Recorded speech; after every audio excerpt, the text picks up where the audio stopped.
today is top 10 games that you've probably never played.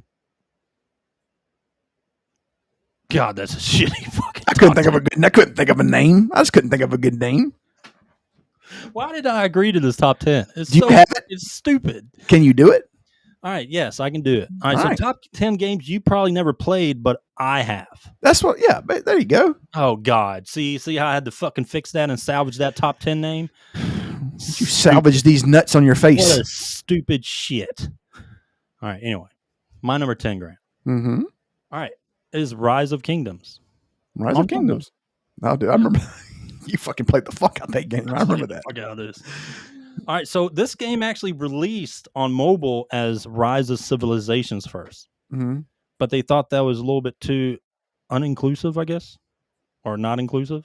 I remember you told me, you're like, "Hey man, get this game," and I got it. I was like, "This or too violent," because you could play as China and all that stuff. But anyway, they changed the name to Rise of Kingdoms. But anyway, it's basically like a strategy game, but you can like control your troops on the field, and you're in clans and all that stuff. And you go against. Eventually, you'll do this thing clans. You do this thing called 𝐾𝐵, which is Kingdom versus Kingdom, which eventually is an event that happens once you're hit a certain maturation date on your kingdom. I was terrible at that game. God, you were horrible. I couldn't understand everything. I was like, "Oh, what's going on?" It was a mobile game. It was very predatory. Like I would say, predatory, like microtransactions, right? Like all these games are, all fucking mobile games are. That's why I kind of hate them. But this game was fun, even when you didn't spend money, because it just had a cool concept. It had a good social, I would say, a good social like structure to it. And we had we had like my clan. I was about to say, like you were like y'all were like streaming like on like nationally, like. Well, we won. There's a league called the Osiris League, and it's where the top alliances can put together a team 30 versus 30, and you pour it into this thing, and you go out and capture points, and try to kill as many people as you can to capture these points and capture a flag that you have to take back to one of your home cities. But we were one of the best in the world. We made it to the semifinal, and got beat by some Korean alliance. They fucking waxed us, dude. We had no fucking chance against these guys, and it ended up being Korean alliance versus Korean alliance, and one of the other Korean alliances won the fucking Osiris League. It didn't like a Korean game. What made our fucking alliance awesome, dude? We had people from fucking everywhere. We had Irish dudes, Scottish dudes, fucking just cutting up in chat all the time. You had me, Saudi Arabia. We had people from China. We had people from Korea, Thailand, Australia, England, Canada. Dude, we had people from everywhere in that alliance as one. And that's why we called it Raising Empire. Kind of like Raising Cain, the American idiom, Raising Cain. Like the chicken place? Yeah, well, yeah, like the chicken place. Man, it's pretty good chicken too. But Raising Cain don't forget, you had your boy in there. I'd supply my three corn. Yeah. But we were legit, dude. But I just, it was too much time, like trying to strategize KVKs and all that stuff. So I had to stop playing it. I had to stop playing it. But it's pretty good. Rise of Kingdoms. All right, here we go. My number 10. Ed, did you ever play Little Samson? Yeah, sure did. Little Samson. Now, this game is rare. Like, this game is hard to find now. And if you have a copy of this game, it's worth lots of money. Let me do a little check on that. Let me see what we got. Let's see how much a Little Samson's going for now. This is actually a rare game. But it's a Mega Man type game. And dude, this game was fun. I remember playing this game when I was a kid. I love this game. And the thing about it is, and the reason why this is on this list is because I remember going to school, but like, "Hey guys, have you played Little Samson?" And everybody's looking at me like, what? What is Little Samson? Here, I'll pull it up for you. They put Little Ransom. What? I don't know. Okay. So Little Samson, just the cartridge, no box or anything, $1,300. Damn. If you had a sealed copy, let's see what it's sold for. I mean, you can actually list it for anything. Let's get a good. Okay. So listen to this, dude. One sold on May 27th, a couple days ago. Little Samson NES tested rare cartridge only, $3,000.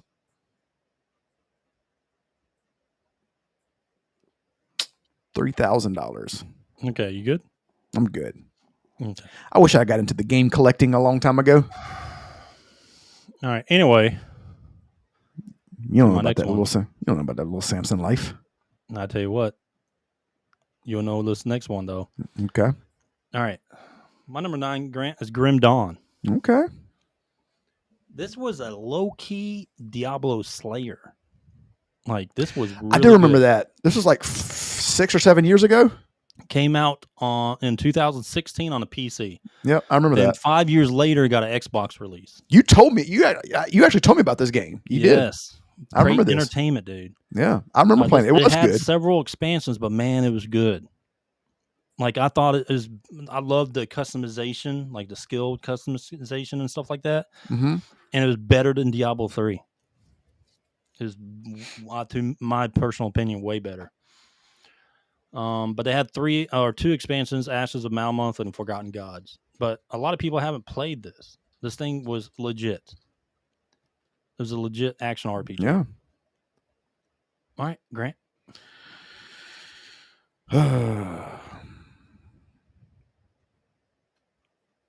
What's your number 9, dude? My number 9. Hold on, my list fell. My list fell out. I had to reopen it back up. Corky, let's go. My number 9 is Legacy of the Wizard for the NES.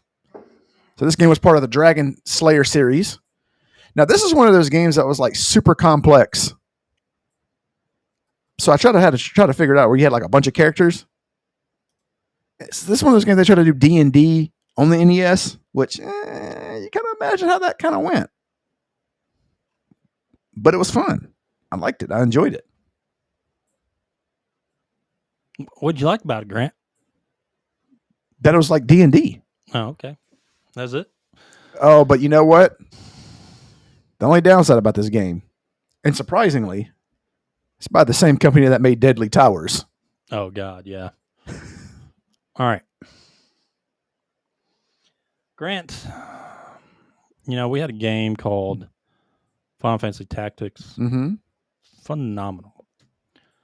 Well, I really love Tactics. So when I heard about Tactics Advance, I was like, I got to play that. Advance was okay. But then they actually came out with a second Advance, Grant. Oh. Well, Final Fantasy Tactics Advance Grimoire of the Rift. Have you ever played this game, Grant? I have not. Let me tell you. So it was set in Ivalice, right? Mm-hmm. The same world as Tactics, or I say the same universe, quote unquote.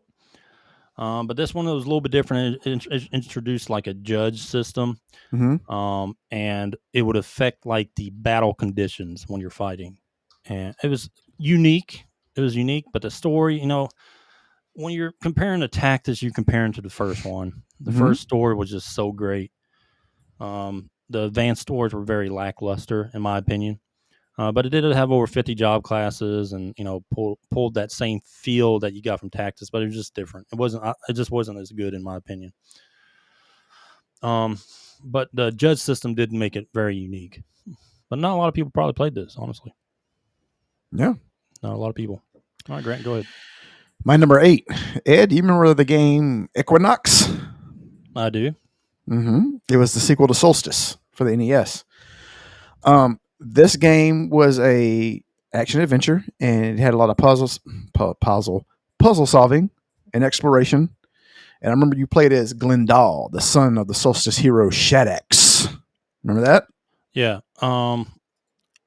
I thought this game was going to be different than what they kind of advertise it as, and even what the cover kind of looks like. Yeah. Well, the cover back then, It looks like you're like doing it's a legit RPG. You know what I mean? Mm-hmm. It's really not. It's like tile based and stuff like that. Like you're going around a fucking little square room. Yeah, it was all right. Yeah. It's all right. It's all right. Yeah. All right, Grant. Number 7. Kind of going on the same level as Tactics is Ogre Battle. You remember Ogre Battle? Oh yeah, shit, yeah. Yeah, Ogre Battle was awesome. Yeah. 93, I think, or no, 95 in US, I think, is Super Nintendo. Yeah. But it had the same thing. It was before Tactics, so it had that same real-time strategy, the RTS feel. Mm-hmm. Branching storylines, and just a ton of fucking monsters and classes and stuff like that. It was kind of, it was pretty much kind of the first of its kind in a way. Ogre Battle was. Go ahead, Grant. Number 7. Number 7. Number 7. Marble Madness. Dude, I played the fuck out of this game. Dude, I loved this fucking game when I was a kid. Yes. So Marble Madness was a great game. And my cousin, the one I talked about who passed away, had this game. And I would always go to his house and play this game. This is the only game I played first. I always played this game first. And this game was, so you control this little marble and you have to go through the stage. You have to go around all these little, these whatever, they're like passages and tricks and traps and all this other stuff. And you can't fall off the side, yes, that's it. And dude, this game was addicting. Like, it was crazy how addicting this game was. I swore they brought this back on a Super Nintendo. Maybe they didn't. Did they not? I don't know. Oh, no, they did a Game Boy version. But yeah, I remember Marble Madness, dude. I loved this game when I was a kid. And even at that time, dude, the graphics were like pretty good for a Nintendo game. Yeah. But yeah, I love this game. All right. Let's see. Number 6. I'm gonna go with the series here. All right. I talk about them sometimes on a podcast, but the Strike series, the helicopter series, like Okay. Jungle Strike, Soviet Strike. I think they had Desert Strike. Mm-hmm. They had Nuclear Strike. Yeah. They had quite a bit of strike games, but one of my favorites was Soviet Strike.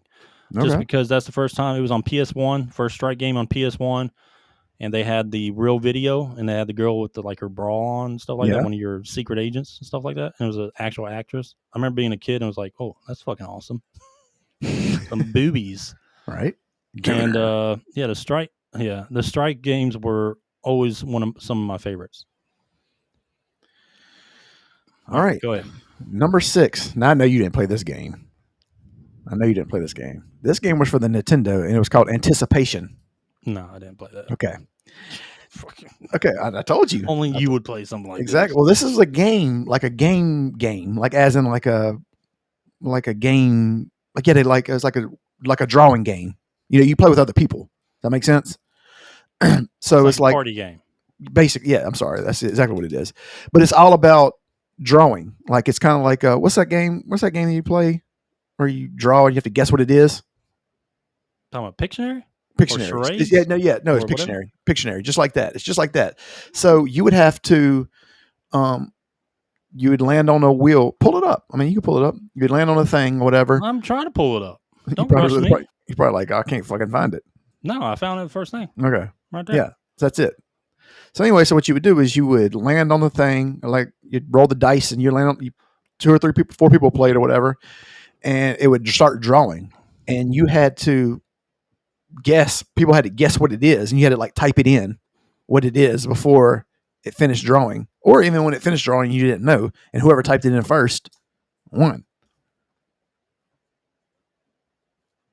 Look at this cover. My Lord. Looks like a Full House cover. Dude, this thing is super 80s. When did this come out? Like very early 90s though, right? It probably early 90s or late 80s. That guy at the top thinks he's getting laid. Look at him. He's like, oh yeah, I'm about to get me some pussy. Grant, you remember the Ocean Horn? Yeah. They tried to copy Zelda, the over-the-top Zelda. Yep. Or similar to it. I would say kind of more, I would say maybe more Wind Waker-like. They were trying to copy. But I actually like these games. These were fun. They were pretty much just like Zelda, except just a different name on it. But everything too was just like fucking playing Zelda. But yeah, Oceanhorn, dude. I love these games. Go ahead. Number 5, the original Mech Warrior for the PC. You want to talk about some Mech Warrior? You want to talk Boy. about some Mech Warrior? So this game was amazing when it came out. The graphics at the time, dude. I used to fucking do the board game, bro. Oh, okay. The Mech Warrior one, because the first was it was board BattleTech. game. It was BattleTech. Yeah, but no, all those were like that, dude. I love those fucking games. You could choose anything mech. I was fucking down, dude. Dude, this game was so awesome. So the graphics at the time were very, well, they're shitty, honestly, now. But then they were the greatest thing ever. And I never forget, you start with the Lotus. That was the one you started with. And he looked like a Lotus, like a praying mantis type mech. And you always wanted to get the Battle Master. That was the big daddy. And he always cost like 8 to 10 million gold or whatever. But the thing about it is if he got destroyed, you'd have to go bankrupt. Otherwise, you just fucking had to start over because you couldn't afford to fix him. A tank is what it was. What? The Battle Master. Yeah, he was nasty. Yeah, he was nasty. But what was that small one? The Jenner? Quick. The Jenner? I think it was called the Jenner. Yeah, dude.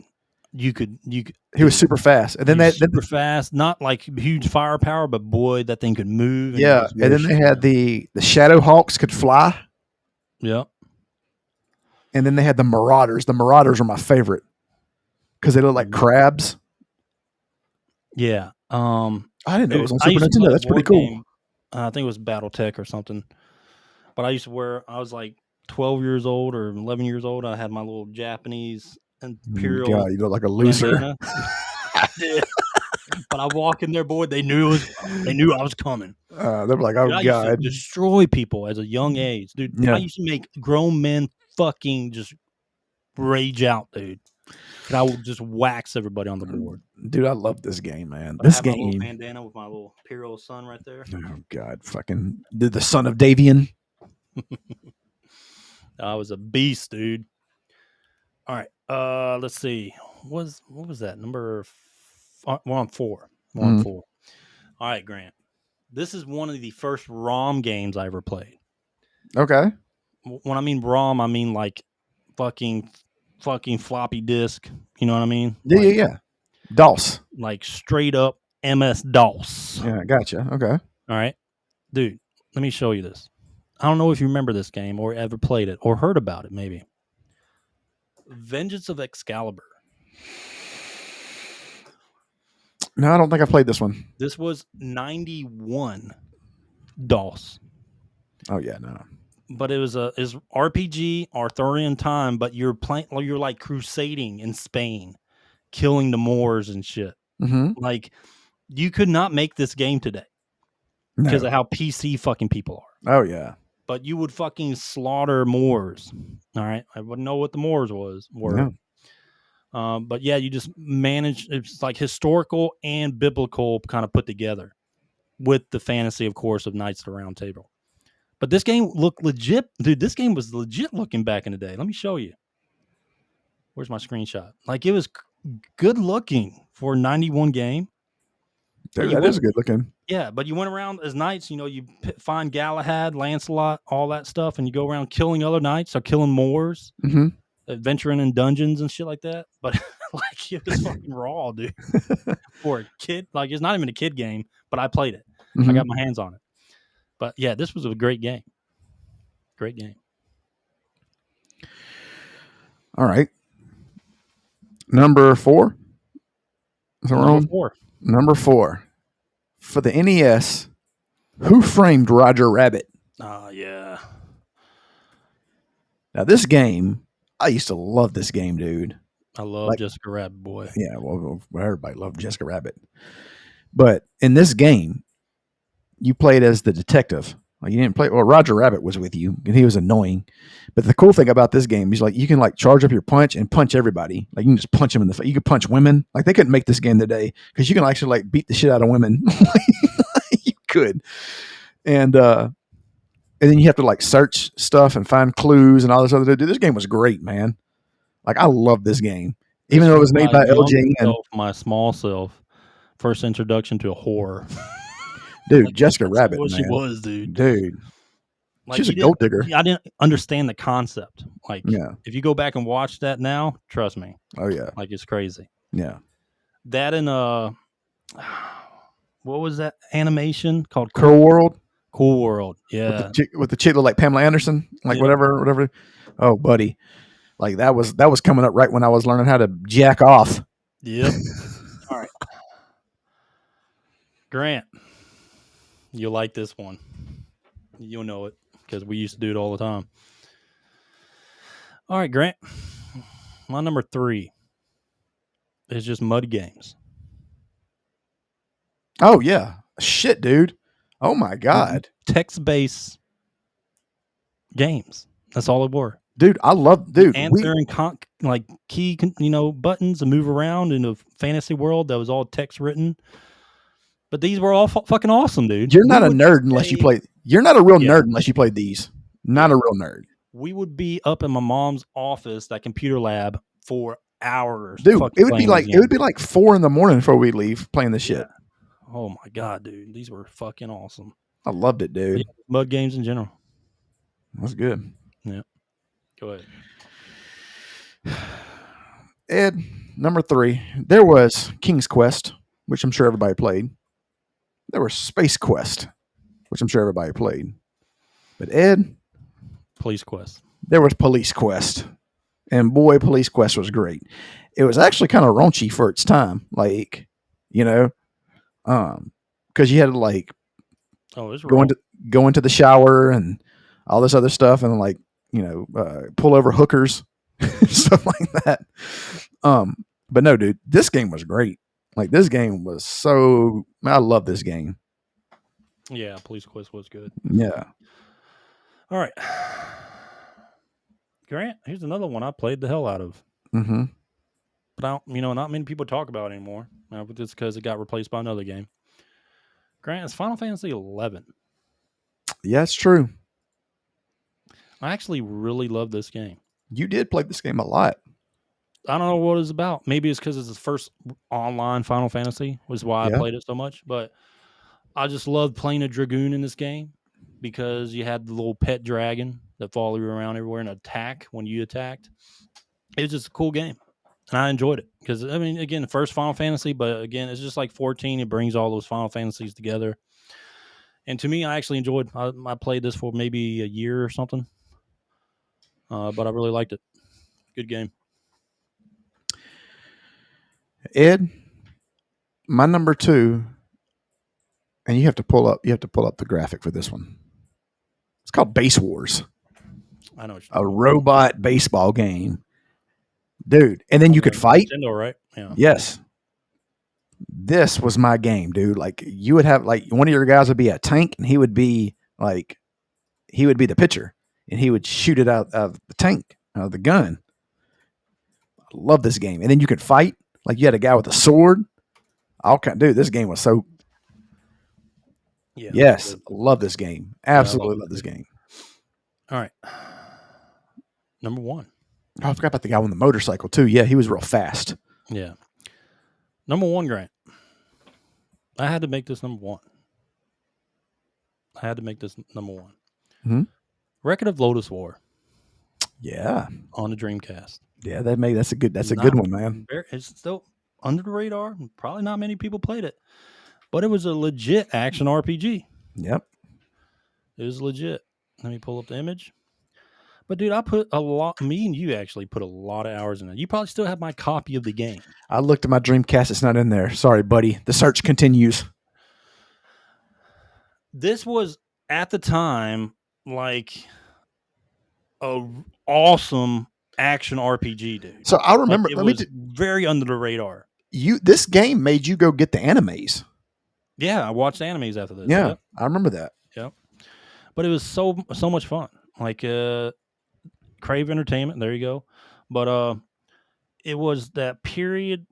I can't remember if we had Diablo. No, we didn't have Diablo 3 yet, I don't think. Mm-mm. if I remember correctly. No, we didn't have Diablo 3 yet. Diablo No. 2 was out for so long by the time this came out. It was that I would say is very similar to Grim Dawn, filling that void. Yeah. This is what this did after Diablo 2, that action RPG void. But yeah, it was really good. I'll never forget that mighty spell. Every time you like upgrade your god. Yeah. It's a great game. Yeah. All right, Grant. You're number 1. Ed, this is a very underrated game, and it was made by Capcom. It was Demon's Crest. Yep. Dude, the gothic action platformer. I'll never forget this game. Well, first of all, like the cover was amazing. Yeah, it was pretty good. Right? And then like the action and all this stuff was so good, dude. There we go. Here it is. All right. Yeah, Demon's Crest. It's a good game. Really good looking game too. But like, you know the thing about it is like Capcom like didn't like push it. But here's the thing about Capcom. During this time, they were all still focused on Mega Man, the X series, Street Fighter, because this is, I mean, lower. They're probably on Street Fighter 2, Turbo Edition 3, times 10, but I mean, whatever. If you like Castlevania games, this was pretty much the same kind of ballpark. Really but this game is so underrated, and not a lot of people talk about it. Here, I got a better image. Yeah, that one looks like it came off a Game Boy. Yeah. That was a fake laugh. Don't ever fake laugh me again. All right, but yeah. Well, that's top 10. Top 10. Top 10. Yep, that was a good game. It was a good game. Not as good as Record of Lotus War, but it was good. You're right. I actually forgot about Record of Lotus War. You're right. I give you props for that one. Not many people played it, man. Nah, dude. You could have said Skies of Arcadia as well. Yeah, I was thinking about Skies of Arcadia. But I was like, I don't know. A lot more people probably played that one than Record of Lotus War, though. Yeah, I would say so.